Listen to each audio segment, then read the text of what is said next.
Hey guys, எனக்கு தமிழ் அப்பாவுடைய நினைவு நாள். ஸோ நேற்றுலேருந்தே இதுக்கான வேலை எல்லாமே பரபரப்பாக நடந்துட்டுருக்கு. வீடு எல்லாத்தையும் க்ளீன் பண்ணுறது, வீடு தொடச்சி விடுறது, சாமி கும்பிட்றதுக்கு தேவையான பூ பழம் தேங்காய் எல்லாம் வாங்கிட்டு வர்றது அப்படின்னு சொல்லிட்டு பரபரப்பாக வேலையெல்லாம் நடந்துட்டு இருந்துச்சு. இன்றைக்கி ஜஸ்ட்டு காலையில் எழுந்து குளிச்சுட்டு சமைச்சிட்டு அதுக்கப்புறமா விளக்கேற்றி சாமி கும்பிட்டோம். தமிழ் ஆஃபீஸ் போகிறதுக்கு முன்னாடியே முடிக்கணும் அப்படின்றதுக்காக தான் இவ்வளோ பரபரப்பாக பார்த்துட்டு இருந்தோம். அவங்க சாமி கும்பிட்டு முடிச்சதுக்கப்புறமா ஆஃபீஸ் கிளம்பிட்டாங்க. அதுக்கப்புறமா நானும் சஷ்வியும் மட்டும் காக்காய்க்கு சாதம் படைச்சிட்டு வந்தோம்.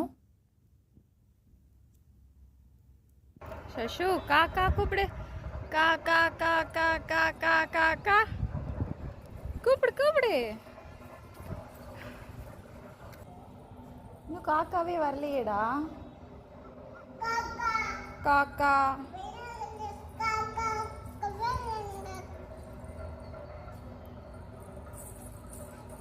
நீ கூப்பிடு, அப்பதான் காக்கா வரும். காக்கா வா வா கூப்பிடு.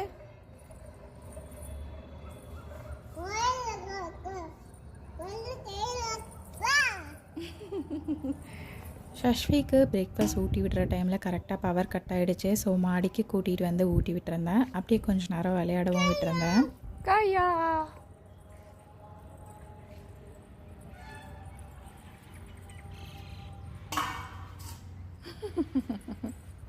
தட்டு அங்கதான் வைக்கணுமா?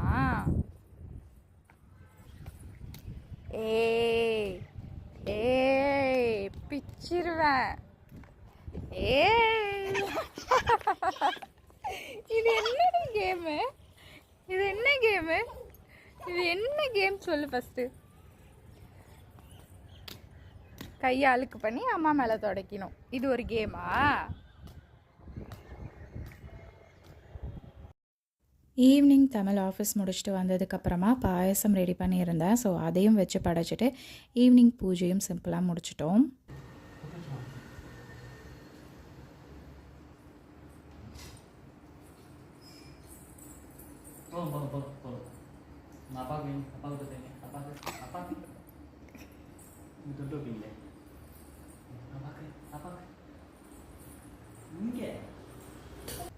சாமிக்கிட்டேயும் பாயசம் வச்சு படைச்சிட்டு நாங்கள் 3 பேரும் பாயசம் எல்லாம் சாப்பிட்டுட்டு இந்த வீக்குக்கு தேவையான வெஜிடபிள்ஸ் எல்லாம் காலியாகிடுச்சு.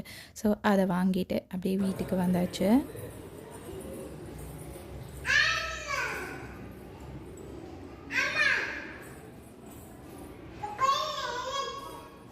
மேலே ஏறக்கூடாது, வீட்டுக்கு போகலாம். வீட்டுக்கு வந்த உடனே ஃபஸ்ட்டு சஷ்விக்கு டின்னர் ஊட்டி விட்டுட்டு அதுக்கப்புறமா வாங்கிட்டு வந்திருந்த வெஜிடபிள்ஸ் எல்லாத்தையும் அரேஞ்ச் பண்ணி எடுத்து வச்சாச்சு.